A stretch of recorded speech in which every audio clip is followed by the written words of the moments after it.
我諗大家都會同意，喺近呢20幾年，中國嘅發展可以話係一日千里，喺國際舞台亦都變得越嚟越重要。如果有人問點解中國喺短短呢20幾年間，國力可以大大提升得咁快，提升得咁急速，我諗個答案會係鄧小平。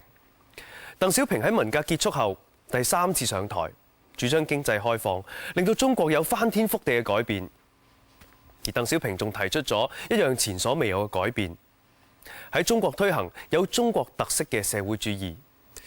其實鄧小平一早就知道，如果繼續行社會主義嘅道路，係唔會咁容易擺脫到貧窮嘅狀況。但係放棄社會主義即係忘本。聰明嘅鄧小平諗到一條絕世嘅好橋，就係喺社會主義嘅前面加上有中國特色呢幾個字，咁就可以帶領中國走上一條真真正正嘅復興之路啦。鄧小平知道中國要脫貧要富強，唯一嘅路係改革開放。前所未有咁提出，中國人要行嘅係有中國特色嘅社會主義之路。把馬克思主義的普遍真理同我國的具體實際結合起來，走自己的道路，建設有中國特色的社會主義。這就是我們總結長期歷史經驗得出的基本結論。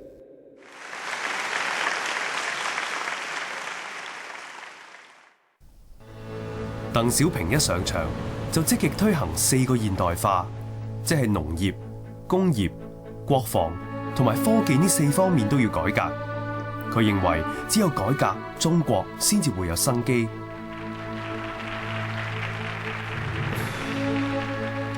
但係實質上點樣改呢？喺農業方面，政府首先取消咗以前做有36，唔做有36，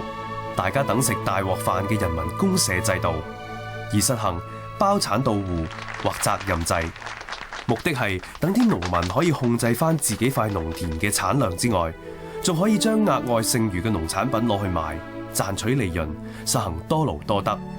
結果1987年嘅糧食產量竟然比起人民公社時期有超過1倍嘅增長。而喺工業方面，國企亦要大肆改革。鄧小平明白到呢啲事實，所以將以前屬於國營公有嘅公司下放某啲權力，增加企業自主權。企業要為自己收支作出平衡，總之要做到自負盈虧。工人知道可以多勞多得，生產效率自然急升。而喺對外方面，鄧小平實行前所未有嘅開放政策，仲設立咗各個經濟特區，吸引外資。首先成立深圳、珠海、汕頭、廈門4個經濟特區外，14個沿海城市都相繼開放。除咗加強出口貿易之外，並且希望透過外資嘅參與，從中學習外商嘅先進科技同埋管理模式，從而加快中國經濟發展嘅腳步。鄧小平喺1979年出訪美國，就係積極幫中國揾盟友、揾生意夥伴。對外開放措施好快就有好好嘅成績，深圳由落後嘅農村迅速發展成為一個繁華特區，每年平均有10%以上嘅增長。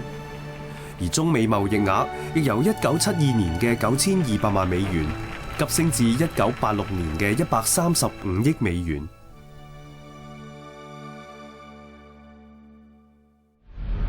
喺經濟改革嘅推動下，中國更加係史無前例咁出現股票市場。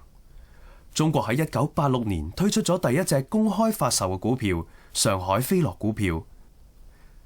鄧小平將呢一張股票證送咗俾紐約證券所嘅主席約翰范爾林。鄧小平絕對係一個有創意嘅領導人。喺一個中國嘅大前提底下，鄧小平早喺80年代已經表示中國一定會收返香港同澳門嘅主權。但係一個社會主義國家點樣能夠容納一個資本主義體系呢？當時好多人都好擔心，但係創意無限嘅鄧小平又諗到另外一條橋，就係用一國兩制嚟解決一個全世界都關注嘅問題。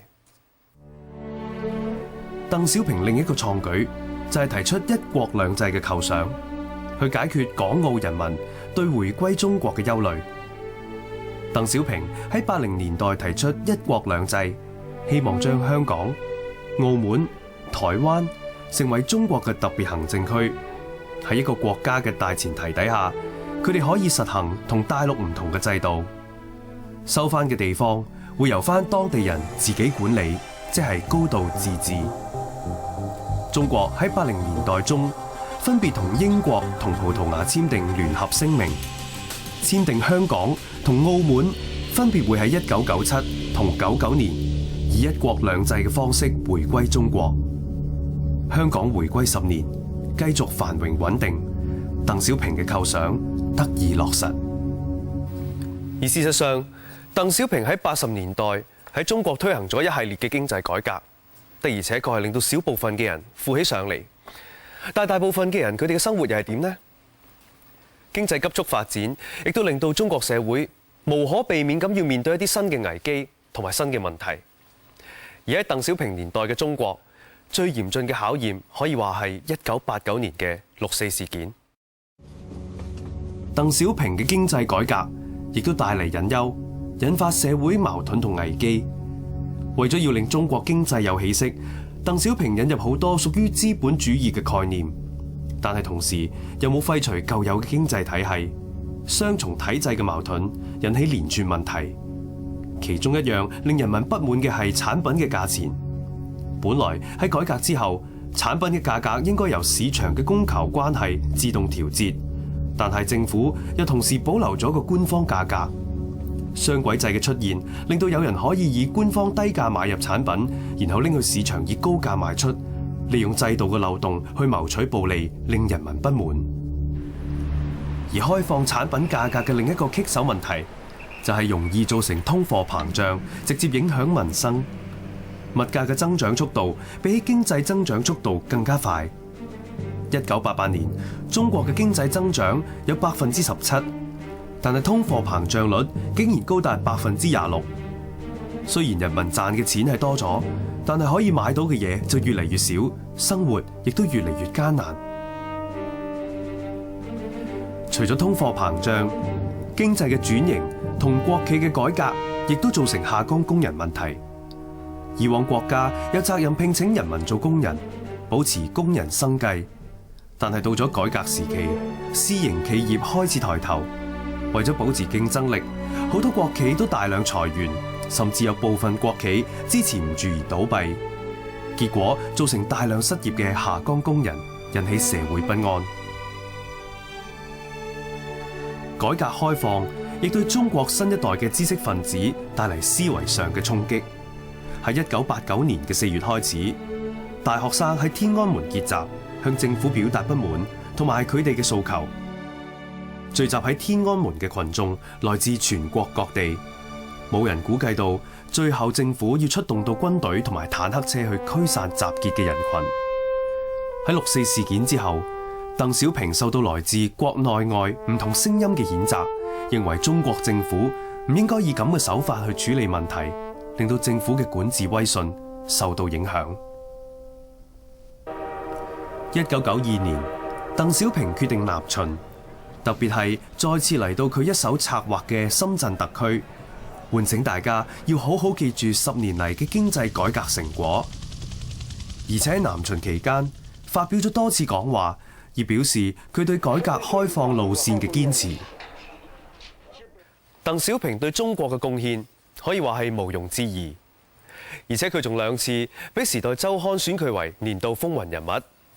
可見佢對中國以至到世界都有住深遠嘅影響。鄧小平喺1997年2月以高齡93歲逝世，遺憾嘅係佢唔能夠親身嚟到回歸之後嘅香港巡視一下。鄧小平令到中國真真正正咁走上一條富強嘅道路，而跟住落嚟嘅領導人江澤民、胡錦濤又點樣喺呢個基礎下再推行新嘅政策，令到中國繼續向前走呢？一陣翻嚟再同你繼續睇下中國嘅復興之路。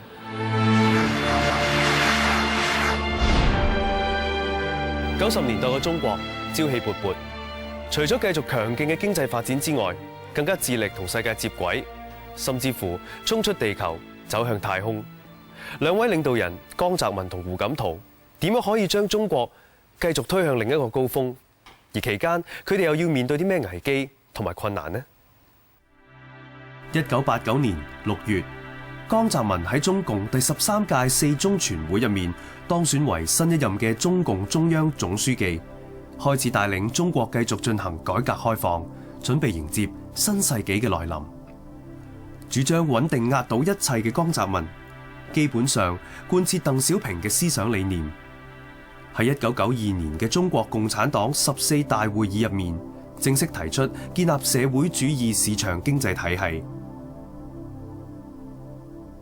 所謂市場經濟，就係指產品同埋服務嘅生產以及銷售完全係由自由市場嘅需求嚟主導。而社會主義市場經濟嘅特色，就係指市場經濟結合社會主義，務求發揮兩者優點。不過，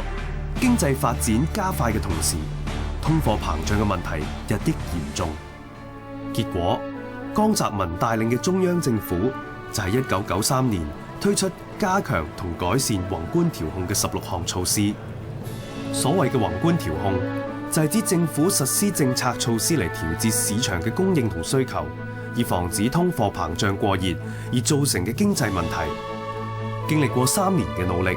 通貨膨脹由最高嘅24%降到1996年嘅8%，同時又保持住9.7%嘅經濟增長。所以呢次宏觀調控成功被評為軟着陸。啱啱解決咗一個內部經濟問題，估唔到迎面而嚟嘅會係一個更大嘅經濟危機。1997年7月，冇人估到一場金融風暴由泰國開始蔓延至整個亞洲。喺國際投機者嘅追擊之下，唔少亞洲國家嘅貨幣都大幅貶值，令到中國出口遇到一定程度嘅壓力。如果人民幣貶值嘅話，無疑係可以提高本身商品嘅競爭力，但係就會令到整個亞洲嘅金融危機升級。結果喺1997年12月，江澤民喺出席東盟首腦非正式會晤嘅時候，就作出咗人民幣唔會貶值嘅承諾。中國喺呢次金融風暴嘅處理手法喺國際上贏到唔少分數。呢個時候嘅中國經濟急速發展，整個經濟規模不斷擴大，外匯儲備連番上升，綜合國力大大增強。喺呢個時候，中國想再進一步發展嘅話，就必須同世界接軌，申請加入世界貿易組織，將會係另一個重要嘅起步。面對入世將會遇到嘅問題，